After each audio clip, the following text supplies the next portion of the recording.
So are you also having issues with tasks that are not completing in your Apple Watch application? Well, you're not alone.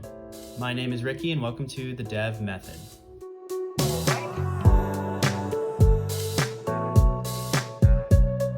All right, so I ran into a little issue here with using tasks inside of a Apple Watch app.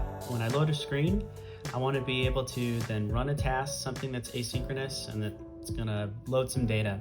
So I've been working on this app, I call it Ricky Runs, and in this app, I'm showing different stats from the health kit, like my running stats. So just to break down for an overview, I have this tab view, and as I'm tabbing through all the different views, I find that I have an issue with this particular one. Let me show you what happens when I load the preview. All right, so this isn't the actual view that I was having an issue with, but I just wanted to show that everything seems fine, everything seems normal when loading this particular view. This is actually isolated and it is not inside the tab view. So the one I'm actually having an issue with is this one I call workouts view. So let's go here. All right, so I have a couple of things I need to fix up here. One, I have a navigation bar in this particular preview. Let me take that out real quick. All right, so you can see that things seem to load just fine on its own. So let me put this actually inside of a tab view now. All right, so now I got this weird flashing. So I haven't really been able to figure this out. So part of me showing you is maybe somebody out there knows why. Something I was able to narrow it down to though was this particular task that's running. So let me just do a print and I'll say task end. And then I'll say task start. And if I look down here, I got a lot of start, end, start, end, start, end. So something that I know that this particular thing is doing is it's creating a task for us, and then we're just gonna do some sort of asynchronous work here. If I go to the documentation here, you'll see it tells us a little bit about the task and what's actually happening. But essentially, I'm not necessarily using it in a wrong or incorrect way, but there's something that happens when this view gets embedded inside of a tab view. So there's actually like two lessons I learned here. One is that you can't necessarily write once and run everywhere in SwiftUI. There's going to be little things like this, like functionality that is different between iOS and between watchOS. So you're just going to want to separate the views completely. Right now I'm trying to write this for iOS and then also use it for watchOS. So this task runs just fine on an iPhone. There's no flickering and it's not necessarily inside of a tab view per se, but it is placed into a slightly different situation, which is iOS, but then it's also inside of a navigation stack. So here in the watch though, I want it inside of the tab view. So I couldn't find necessarily the best way to figure out this task issue, except move the task to my loading.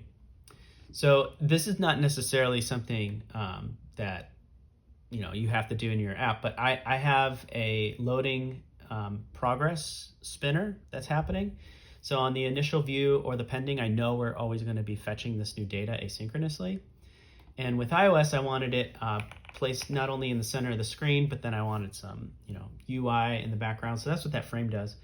But the other thing I'm going to do here is, so my view model status actually gets changed. So if I add the task here, and as the view model status changes inside of execute query, this task will actually not be there anymore. The identity of the view has changed, and we're gonna re-render this particular view body, and then we're gonna go into the success. So this is something that I just need to do when I want the view to actually load this task. So something that's happening here is this gets mounted first, the task does run, and then as soon as we get a new status, we're asked again what's going on here. And we're gonna either return an error case or a success case. So let's look at what the preview does for this. All right, so there's no more alternating start end and start end. It actually worked out just fine. So it actually did load the data that I wanted and gave us the view that I wanted. So yeah, I thought that this was interesting. So the task actually does run before the on appear. So something else that could be suggested instead of making this a task here, this runs before the onAppear. What if I did it with the onAppear? So let me try that. So the only thing that's going to be different is that I'm going to take this code here and just wrap this in a task like so.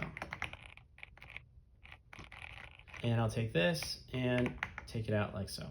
All right, so let's go back to our preview and let's see what's actually happening here. So we still get the flicker. Yeah. Start and the end. And I'll do lowercase so you can see that it's different, but yeah, it's going to be alternating here. Oh, there it is. It just ended. All right, so now we actually don't have it. So now I can't really figure out why I sometimes get the flicker and sometimes don't. It seems like when it's on the view did appear, we get some of the flicker. So let me just put a 1 in here so we get a text change. Yeah, so now I have the flicker and other times I don't. So this was something that I found that was an issue also inside of a simulator, found it also an issue on the actual watch. So I can't really narrow down why it does this and why it's this particular screen. So it might be the code that I'm writing, but it doesn't happen on iOS. So this is the lesson learned. You don't write once and run everywhere. You just have a similar API interface that works on both iOS and watchOS. So I'm going to have to write this slightly differently on watchOS. I suppose what would work both is putting the task on the preview view, the spinner that's happening. But I don't think that's necessarily something that makes sense for the view. So I didn't want to do that. So let me put the task back in, take this part out. Another thing that was suggested to me was, what about this particular part here? So I'll just put on change start and then on change end. Now this is because there's a particular variable that is inside the view model that can be mutated and changed, and if that's the case, it's the days ago, and I want to then go ahead and requery my data based on that. So it's a user control. So it's in the view being changed, then I want my view model to reload the data with that new particular variable in place. So load it up here.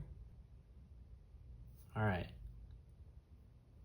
Yeah, so I still have the task start and end issue. Let me take this out.